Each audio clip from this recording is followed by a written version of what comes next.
Android 13 comes to the Samsung Galaxy S22 Ultra by way of One UI 5.0. Not a wholesale departure from One UI 4.1 here. They didn't do a whole heck of a lot. That's a good thing. We'll talk about why I believe so a little bit later in the video as we set ourselves up for early next year. There are some things that you might want to play with here, but the other takeaway is the other thing that's great about it not being a whole heck of a lot, not adding a whole lot to the distribution, is that you get more of an optimization here. You get things running well, nothing really is broken, animations are smooth, the notification shade is nice, just things running well, which is good. Sometimes you want some major changes when things get a little bit stale, but sometimes when things are nice, you just want some further refinements to keep things running smoothly, and that's what we have here. There are some things that you might want to try, though. The first thing is the new gestures that we have for pop-up view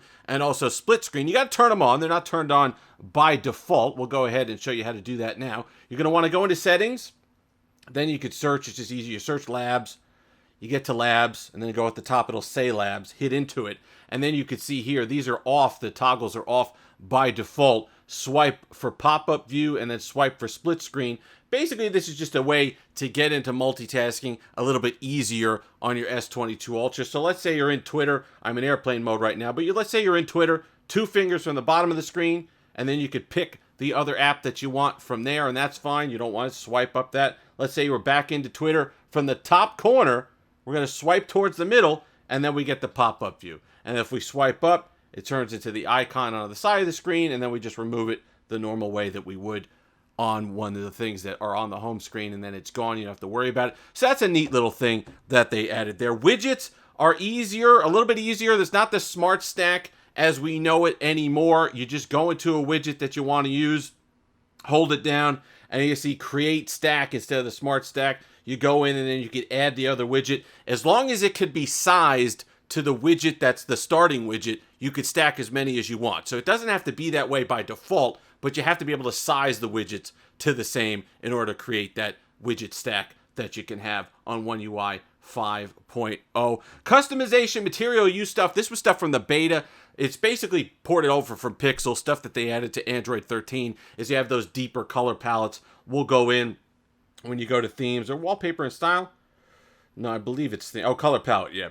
So you have it does a better job of picking up, you can turn it on. It does a better job of picking up more colors from the background that you choose to kind of incorporate that material you and take your background and put it through the entirety of the operating system. That's nice. If you want to keep everything uniform, it is nice. Some of the notification or some of the notifications, but also the icons for default apps change over. It can be a nice look, especially if you like your background a certain way and you want to carry that all the way through. Gallery text is searchable now. That is something that is from the beta as well that they've implemented here, and it works. I gotta say, we'll go into gallery. I have one pulled up here. See, I have cat here pulled up. Let's go back. Oh, let's do cat. Not car. So, and I get pictures of cats, which you'd expect. That was from before. But also stuff that just has cat in the name, you'll get as well. So stuff that might be a little hard to identify as a cat, but then you see if it has text with cat, it'll show up as well, which is nice. If you're somebody that takes photos of documents, if you're somebody that takes photos of notes for school, if you're somebody that just takes a lot of text, whatever it is, translations, whatever it happens to be, and you want to go back in and see them and have them categorized, and they're not really anything. It's not like an object that before you'd be able to search for. Now you can search for text, and it does do, I've done a few of them, it does do a pretty good job picking up the text from even from photos all the way back. So that's something as well. We talked about the gestures. Battery life, unfortunately, I think that's just going to be what it is. It's disappointing. I don't think there's going to be any further changes or enhancements. They might still try to work on it, but I think that 5 to 5.5 hours, if you're on 5G, I think you're stuck at 5 hours. That's going to vary. Depends on how strong your 5G signal is in your area. If you have a strong 5G signal and it's not sucking wind in order to be able to pick up, the antenna doesn't have to, the modem doesn't have to try hard in order to get the signal, that's fine. You might get better battery life. For me, it's switching back and forth a whole heck of a lot, and that drains battery. So with 5G on, I'm stuck at about 5 hours. You turn it off, I get 5.5 hours, but that's about it. That's going to be the max for this Snapdragon. And that's disappointing. It's unacceptable for a flagship of this level. I don't care about the fact that it's Snapdragon's fault. I understand that other devices that were running the 888 and then this year the Gen 8 were having those issues. That's fine. But here's the deal. Like we said before, I don't know, it's tough to see here, but you see that? See the name on the back? Samsung. When you check your credit statement, when you check your debit card statement, or whatever you paid with, what does it say there? Doesn't say Snapdragon, it says Samsung. You're the one taking the money. You're the one that has to take the responsibility for the battery life being poor.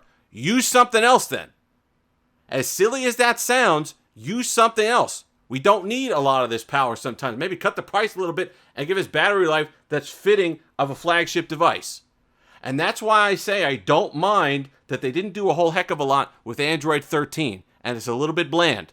And that they just went with optimizations for Android 13. You want to know why? I want software to get off the stage. You got Android 13, it's there, it's running well, perfect. Get off the stage now. Hardware, when you see a lot of the leaks for the S23 Ultra, what do you see? You see basically it's the same thing. There's going to be a couple of refinements, but they're sticking with this design. That's fine. It's going to be a rerun, perfect. Hardware design, get off the stage. I want the optimization that I've seen now, or rather the power efficiency that I've seen with the Fold 4 and the Flip 4 with the Plus version of the Gen 8 Mark 1. I always get that confused, but the Plus version. So the Mark II, the next one that comes out next year, is going to be using that same process, the TSMC or whatever the manufacturing, the foundry that they have for the chips now. I want to see that refinement, that power efficiency in an S23 Ultra, and you could do the exact same, have Android 13 be bland, have the same design, but give me that battery life, and you maybe, if we're lucky, have the device that I thought we were getting this year with the S22 Ultra. If they just ran it back and gave us the battery life with that new chip, I'd be happy. So are a lot of people kind of displeased, I see online, with One UI 5 because it's boring? They didn't take any big swings? I'm okay with that. The other devices they have are running well. The Flip 4 is running phenomenally. The Fold 4, same thing. Favorite device right now, running great. The S22 Ultra runs great. You just can't get it to last all day. At least I can't. Some people can. They're having luck with it. That's fine. I can't. So if you're in the same boat there, you love the performance, you love the design, you don't have any complaints about that, it's the battery life that's killing you. So if they take One UI 5, leave it as is, take the design, and give us that chip next year, I think we're going to be in great shape, and it's going to be a great device. I just like One UI 5. We talked about this in the comparison with the Pixel experience. I like the way they do the notification shade. I like being able to just pull down twice, have everything I need, get into Wi-Fi, get into airplane mode, have it set out at the bottom of the screen in a pleasing aesthetic way. The Material U for the Pixel experience just doesn't do it for me. I like how smooth the One UI experience has been pretty much for the last few years. Since 2.5 with Android 10, they've done a great job of both keeping up with updates, releasing regular security updates, getting on bug fixes right away, sometimes multiple times in a month if needed, and now a smooth implementation of Android 13, which was already good. Okay, Google did a good job of giving them something nice to work with, unlike Android 12. They had to enhance and optimize Android 12. They had a lot of work to do there. Not as much work to do with Android 13. Nice to know they didn't fumble it. Nice to know it's still running well on full release, which is good. But next year, come January, that S23 Ultra, it's got to be running with better battery life, because I don't think they're going to be able to do anything with software. At least that's what One UI 5 tells me. If they were going to take a big swing with battery life on One UI with the S22 Ultra, it was going to happen with 5, and that's certainly not the case. If you've made it this far, like, comment, subscribe, all that fun stuff. Until next time, have that Steve-licious day.